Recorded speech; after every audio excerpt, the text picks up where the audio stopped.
Yun pong Maharlika Investment Fund, Mr. President, ito po ay pinag-isipan at nais sa batas 2 taon na nakararaan. Are the promises of the Maharlika Investment Fund fulfilled, Mr. President?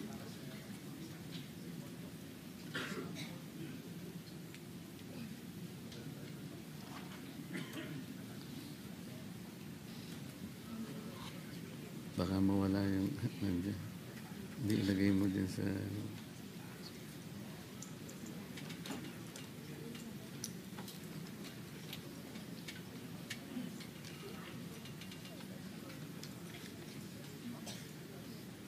Sa inyong binigay nyo sa ito.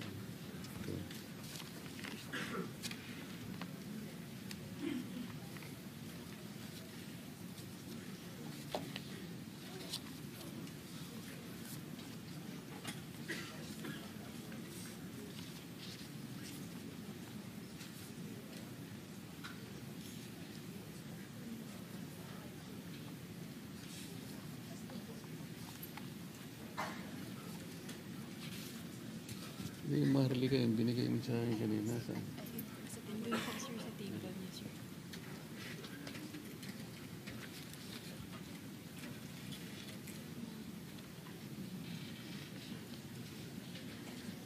Sa Maharlika po, actually, hindi pa ho ganun karami ang kanilang investments dahil sinisigurado rin ho nila, Mr. President, na yung kanilang investments ay siguradong una-una will contribute to nation building at pangalawa po will yield to returns for the Filipino people. So yung mga na-invest ho nila ngayon, meron ho silang investment sa ATI, yung port operator dito sa ating bansa. Malapit na raw mag-close yung NGCP investment ho, which I agree dito dahil kailangan ho natin may eyes and ears sa NGCP. Meron ho rin silang bridge financing sa isang mining company at the rest puro government security. So ito lang po yung tatlong kumpanya na meron ho silang ka-transaction. Alam ko po itong tatlong binanggit ninyo, Mr. President. Ang aking pong gusto sanang malaman, ganito po ba ang naging pag-asa natin? Sapagkat yung perang inilagay natin para maging Maharlika Investment Fund, kinuha po natin sa 2 development banks. Ang karamihan po ay kinuha sa Development Bank of the Philippines at yung iba ay sa Land Bank. Pwede ba nating sabihin na kung hindi kinuha doon sa mga bangko na yon, na ang perang yon is devoted to development?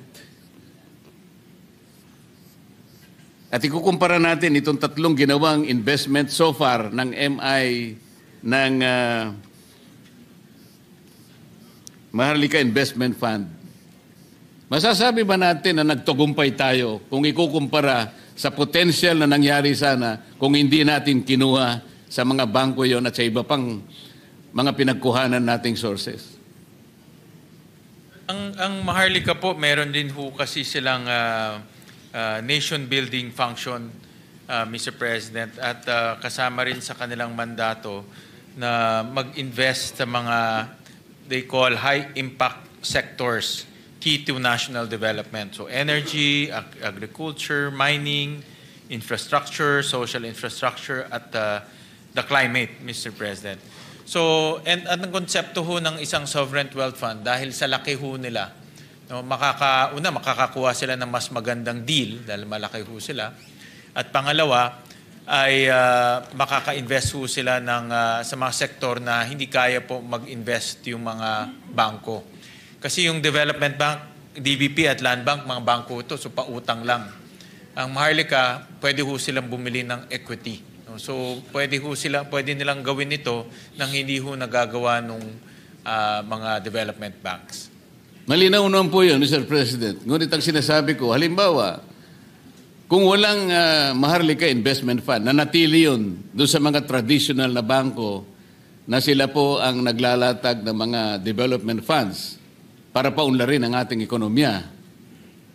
Mas nagampanan kaya nila yung ginawa nila kung ikukumpara sa output ngayon ng Maharlika Investment Fund na wala pa po tayo talagang makitang quantifiable na benefit sa ating ekonomiya. Halimbawa, itatanong natin, ilang porsyento ng public o ng private, ng poverty incidence rate ang na-reduce dahil nga ipinasok natin ang Maharlika Investment Fund? Meron ba tayong mga detalyeng masasabi ngayon? Kasi napaka-importante nun. 250 billion pesos. In-expect ng bawat isang Pilipino na nung ginawa natin yon, merong balik sa atin. 2 taon na ang nakararaan. Paano kung iniwan natin sa 2 bangko? Baka naman, mas lalong nagamit ng bangko. Yan po yung aking gusto sabihin. Well, Mr. President, ang bangko kasi may mga bagay na hindi nila kayang gawin, like mag-invest po in equity, Mr. President. And then number 2, Mr. President, kung iiwan ho natin to sa bangko, ang kanilang pwedeng gawin, magpautang o mag-invest sa government securities dahil ho hindi sila pwedeng mag-invest sa mga kumpanya, Mr. President. So, ako naman, Mr. President, ang pananaw ko ho dito dahil alam ko na nag-iingat rin ang Maharlika sa pag-i-invest. No? At sinusigurado nila yung, kasi the twin mandate eh. No? First is national development, second, returns. No? So talagang pinipili nila yung industriya na papasukin nila o pag-i-investan nila para masigurado nila na itong twin objectives ay ma-reach ho nila. Pero tama ho kayo na dapat rin na magkaroon ng oversight para makita natin kung talagang productive ba itong Maharlika Investment Fund at kung talagang nagagampanan ho nila yung kanilang mandato or objectives. Isa sa kanyang mandato is national development. Kaya nga po tinatanong natin, if we can exemplify yung investment niya na 20% stake sa National Grid Corporation of the Philippines, ilang employment po na-create niya? Itong investment po sa National Grid, sa aking opinion, Mr. President, is both a national security plus national development objective dahil kailangan ho naman talaga natin ng mata at tenga sa loob ng National Grid dahil natural monopoly ho ito. Hindi po maintindihan ng tao yun eh. Sasabihin natin sa kanya, national security. Pero wala po kaming trabaho eh. Ganun po maintindihan kasi ng karaniwang mamamayan. Kaya ako po sana, ipinipilit man lang, kahit pa paano meron silang maibigay na naging bahagi na ng investment na yon, na i-contribute nila sa national development. Yeah. In tangible terms, kitang-kita natin. Kasi po, ang ating pinagsisilbihan, mamamayan eh, mahihirapan sila na intindihin under the context of national security, hindi po niya mapoprocess yun. Kita ko naman ho, pag nag-invest rin ho sila sa National Grid, mag-expand po yung national, pwede na ho nilang itulak yung expansion ng mga transmission lines ho natin. Kasi kung matatandaan ho natin, napakadami pong delayed transmission lines dahil sa management ng National Grid. So ngayon dahil meron ng equity po ang gobyerno, pwede na rin nila itulak yung expansion ng transmission lines at doon na ho natin makikita yung construction activities, expansion activities, may mga trabaho na malilikha rin po nitong mga construction activities. Pero tama ho kayo, kailangan ho talaga ng oversight dahil dapat singilin ho natin sila. Lalo na pagdating ng 2026, dahil 3 taon na singilin ho natin sila kung ano ba yung kanilang na-contribute sa ating bansa. Tama po, Mr. President, kasi 250 billion pesos. 2 taon na po nakararaan. Ang balita ko po, yung mga opisyalis nito ay napakalalaki ng mga sweldo. Kailangan po ay masulit natin. Sapagkat napakalaki ng kanilang mga monthly salaries. Nabigla nga po ako ayoko na sabihin dito Siguro naman ay makapagdetalye sila. Sapagkat ito pong perang ito ay pera ng ating mga mamamayan.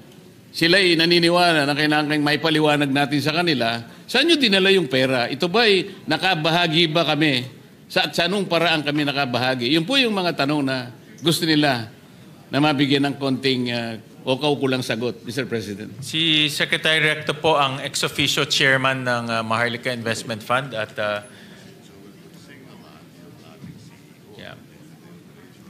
nakikinig ho siya na sinisingil na ho siya ng Senado at ni Senator Marcoleta kung ano na po ang contribution ng Maharlika Investment Fund sa ating bansa.